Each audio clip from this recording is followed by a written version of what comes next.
আচ্ছা, আমি এই একটা হসপিটালে চাকরি নিয়েছিলাম এবং এখন এই হসপিটালের নাম ভুলে গেছি, মনে নেই। এবং সেইখানে আমার সাতজন রুগীর দেখাশোনা করতাম। আচ্ছা, তো আমার অনেক উইয়ার্ড কেস পেয়েছিলাম অনেক। আচ্ছা, তো আমার একজন রুগী ছিল, হ্যাঁ, সে অনেক অ্যালকোহলিক ছিল, অনেক মদ খেতে ভালোবাসতো এবং তারপর সে অসুস্থ হয়ে গিয়েছিল এবং তার যকৃত বা লিভার নষ্ট হয়ে গিয়েছিল। তাই তার পেট ফুলে গিয়েছিল অনেক, হ্যাঁ, পেট ফুলে গিয়েছিল, পেট অনেক বড় হয়ে গিয়েছিল এবং তাকে দেখতে একটা গর্ভবতী মহিলার মতো লাগতো এবং আমি এবং আমার সহকর্মীরা তাকে 9 মাসের গর্ভবতী বলতাম।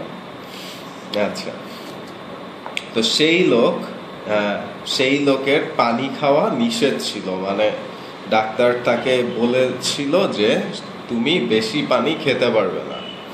কিন্তু অসুস্থ হওয়ার পর সে আগে শুধু মদ খেত, কিন্তু অসুস্থ হওয়ার পর এখন তার শুধু পানি খেতে ইচ্ছা করে এবং সে অনেক তৃষ্ণার্ত ছিল, তাই সে অনেক বেশি পানি খেত। এরপর আমরা তার ঘর থেকে পানি সরিয়ে দিয়েছিলাম এবং তারপর সে টয়লেটে গিয়ে ট্যাপ থেকে পানি খেত। এরপর আমরা সেই ট্যাপ লক করে দিয়েছিলাম এবং তারপর সে টয়লেট থেকে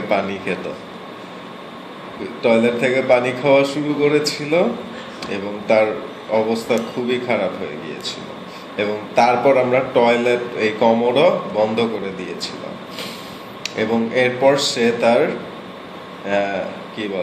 প্রস্রাব খাওয়া শুরু করেছিল যখন টয়লেট বন্ধ করা হয়েছিল এবং তাই আমরা তার ব্যাগ লাগিয়ে দিয়েছিলাম, আমি জানি না কিসের সাথে, এবং তাই এরপর সে আর কিছু খেতে পারত না। এবং এই আমার ওয়ার্ডে 7 জন রুগীর দেখাশোনা করতাম, আমি সেবা করতাম এবং একবার এইটা ছিল নার্স কোয়ার্টার। আচ্ছা, তা একবার আমি আমার কাজ করার সময় ছিল 12 ঘন্টা, আমাকে দিনে 12 ঘন্টা সেখানে কাজ করতে হতো। তাই আমি এই 12 ঘন্টায় মাত্র 30 মিনিট আমার ছিল অবসর সময়, বা এই 30 মিনিটের ব্রেক ছিল, বিরতি ছিল। সো এই 30 মিনিট আমি নিচে যেতাম এবং সেখানে গিয়ে খাবার খেতাম এবং একবার আমি নিচে গিয়েছি এবং নিচে গিয়ে খাবার খাচ্ছিলাম,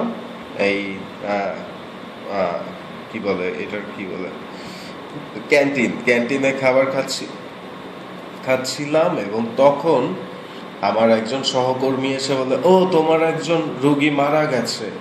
এবং আমি বলি, কে মারা গেছে? এবং সে বলে, জানি না, তুমি তাড়াতাড়ি যাও। এবং আমি তখন দৌড়াতে দৌড়াতে গেলাম এবং এই রোগী প্রায় মারা গেছে এবং মারা যাচ্ছে এবং আমরা তাকে গিয়ে পাম্প করতে শুরু করলাম তার বুকে, কি বলে, সিপিআর করা শুরু করলাম, তার হৃদয়ে স্পর্শ করলাম। এইখানে তার হৃদয় ছিল, আমি সেটা স্পর্শ করেছিলাম। আচ্ছা, এবং আচ্ছা, হ্যাঁ, তারপর কিন্তু মনে হয় আমরা তাকে বাঁচাতে পারিনি এবং সে মারা গিয়েছিল এবং আমি অনেক কেঁদেছিলাম। আচ্ছা, তারপর একটা মহিলা তার হার্টের সমস্যা ছিল মনে হয়, বা লিভারে, লাংসের সমস্যা ছিল। লাংসের বাংলা হচ্ছে ফুসফুস। সো ডক্টর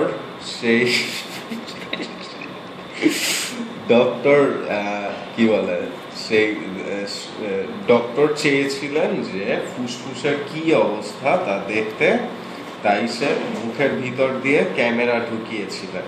কিন্তু মনে হয় ডক্টর খুব ভালো ডক্টর ছিল না, তাই সে ডক্টর কোনো একটা ভুল করেছিল এবং তার ফুসফুস ছিঁড়ে গিয়েছিল এবং মহিলার মুখ থেকে রক্ত বের হয়েছিল এবং সব ফ্লোরে রক্ত দিয়ে ভরে গিয়েছিল এবং ডাক্তারের সারা শরীর রক্তে ভিজে গিয়েছিল। রক্ত।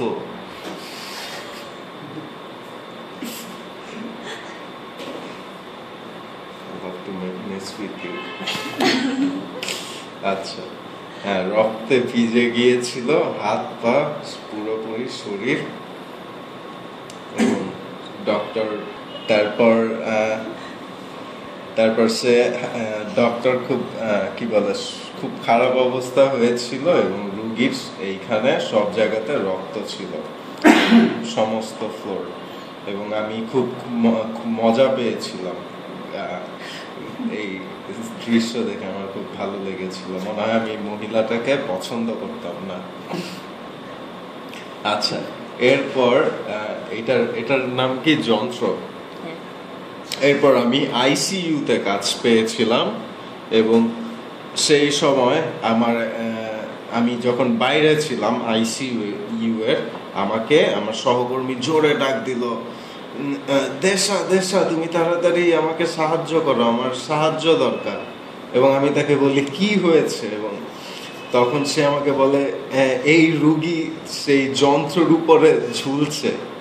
এবং আমি তখন দেখতে আসি এবং আমি মনে করেছিলাম যে এটা কোনো ভূতের সিনেমা, যে লোকটা এই যন্ত্রের উপর উঠেছে এবং সে যন্ত্রের উপর ঝুলছিল।